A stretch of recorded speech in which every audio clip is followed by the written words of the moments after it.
Kumbinsido si Vice President Sara Duterte na kagagawan umano ng kasalukuyang administrasyon ang pagpapakalat ng video sa social media laban ito kay Davao City Congressman Pulong Duterte kung saan inreklamo ng pananakit. Binigyan diin pa ng pangalawang Pangulo na sinisira lamang umano ng Malacanang ang kanilang mga kalaban sa politika at ginagawang panakipbuta sa totoong estado ng ating bayan. Madeline Villar Moratillo sa balita. Inakusahan ni Vice President Sara Duterte ang Malacanang na nasa likod ng lumabas na reklamo laban kay Davao City Congressman Paulo Duterte na kumalat rin sa social media. So nakikita nyo na basta merong nangyari na kagagawan ng administrasyon, ang ginagawa nila ay sinisila nila ang kanilang kalaban sa politika para matabunan yung totoong issue ng bayan. Reaksyon nito ni VP Sara sa kumalat na video ng kapatid na si Congressman Pulong na makikitang pinagbabantaan at sinaktan ang isang lalaki sa isang bar. Nangyari umano ito sa isang bar sa Davao City. Ang Department of Justice una nang kinumpirma na may naghain ng reklamo laban kay Congressman Duterte kaugnay rito. Sabi ko na nga, every time nagkakaroon sila ng issue, malaking issue na kabalbalan na ginagawa nila, ang kanilang pang-cover sa mga issue na ito ay atakihin yung kalaban nila sa politika. Binanggit rin ni VP Sara ang pagdakip at pagdala sa kanyang ama na si dating Pangulong Rodrigo Duterte sa dahig na kasabayan niya sa issue kay First Lady Lisa Araneta Marcos sa Estados Unidos. Binanggit rin niya ang pagbebenta ng 20 pesos sa kada kilo ng bigas na hindi umano kayang isustain.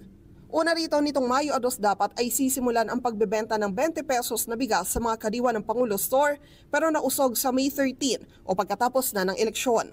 Kasunod yan ang apela ng COMELEC na sana ipagkatapos na ng eleksyon ipagpatuloy ang bentahan ng murang bigas para hindi maakusahan ng pamumulitika. Pero iba ang pananaw ni VP Sara dito.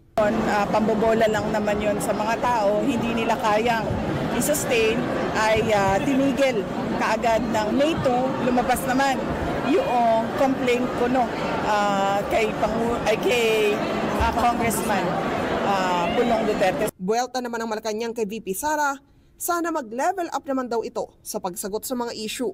Hindi siya nag-level up, mas parang bumaba pa.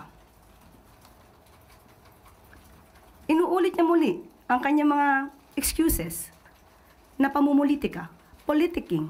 Giit ni PCO Undersecretary Claire Castro, dapat managot si Congressman Duterte.